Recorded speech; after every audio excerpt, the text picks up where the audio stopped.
जेपद जनक सुता और लाए। जय श्री मैं नीतू पांडे यूट्यूब चैनल पर सबका स्वागत करती हूँ। इस प्रसंग का वर्णन सुंदरकांड में मिलता है। इस प्रसंग में विभीषण जी श्री रामचंद्र जी से मिलने जाते हैं और हृदय में उनके चरण कमलों को बसा कर जाते हैं कि जिस तरह से माता सीता ने श्री रामचंद्र जी के चरण कमलों को अपने हृदय में बसाया, उसी तरह से मैं उनके चरण कमलों को देखूंगा और उन्हें प्रणाम करूंगा। जे पद जनक सुता और लाए, कपट कुरंग संग धरा धाय। हर उर सर सरोज पद जेई, अहो भाग्य में देखे उते। जिन पायन के पादुकन्नी, भरत रहे मन लाई। ते पद आजु बिलो कहीं, इन नहीं अब जाई।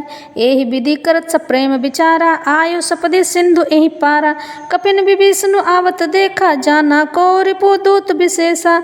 ताहि राखी कपि से पही आए, समाचार सब ताहि सुनाए। कह सुग्रीव सुनु रघुराई, आवा मिलन दसानन भाई। कह प्रभु सखा बुझिए कहा, कहई कपीस सुनु नर नाहा। जानि न जाय निशाचर माया, काम रूप के ही कारण आया। भेद हमार लेन सठ आवा, राखई बांधि मोहि असभावा। सखा नीति तुमने की विचारी, मम पन शरणागत भयहारी। सुनी प्रभु बचन हरस हनुमाना, शरणागत बच्छल भगवाना। इस पर जिन चरणों को जानकी जी ने हृदय में धारण कर रखा है, जो कपट मृग के साथ पृथ्वी पर उसे पकड़ने को दौड़े थे, और जो चरण कमल साक्षात शिव जी के हृदय रूपी सरोवर में विजराजते हैं, मेरा अहोभाग्य है कि उन्हीं को आज मैं देखूंगा। जिन चरणों की पादुकाओं में भरत जी ने अपना मन लगा रखा है, आहा, आज मैं उन्हीं चरणों को अभी जाकर इन नेत्रों से देखूंगा। इस प्रकार प्रेम सहित विचार करते हुए शीघ्र ही समुद्र के इस पार, जिधर श्री रामचंद्र जी की सेना थी, आ गए। वानरों ने विभीषण को आते देखा तो उन्होंने जाना कि शत्रु का कोई खास दूत है।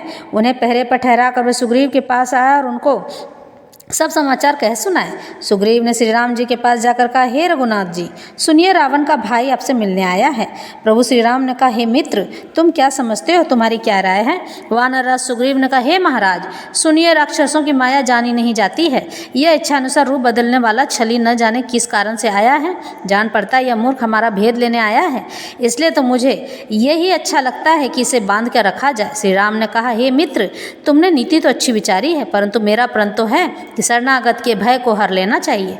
प्रभु के वचन सुनकर हनुमान जी बहुत खुश हुए और मन ही मन कहने लगे कि भगवान कैसे शरणागत वत्सल शरण में आए हुए पर पिता की भांति प्रेम बरसाते हैं। इस तरह से श्री रामचंद्र जी ने विभीषण पर अपनी कृपा बरसाई और सभी को यह बात बता दी कि वह पिता की तरह सभी से प्रेम करते हैं और अपने आए हुए शरणागत को कभी भी अवहेलना की दृष्टि से नहीं देखते हैं, चाहे वो शत्रु ही क्यों ना हो। इस तरह से यह कथा यहीं प्रसंग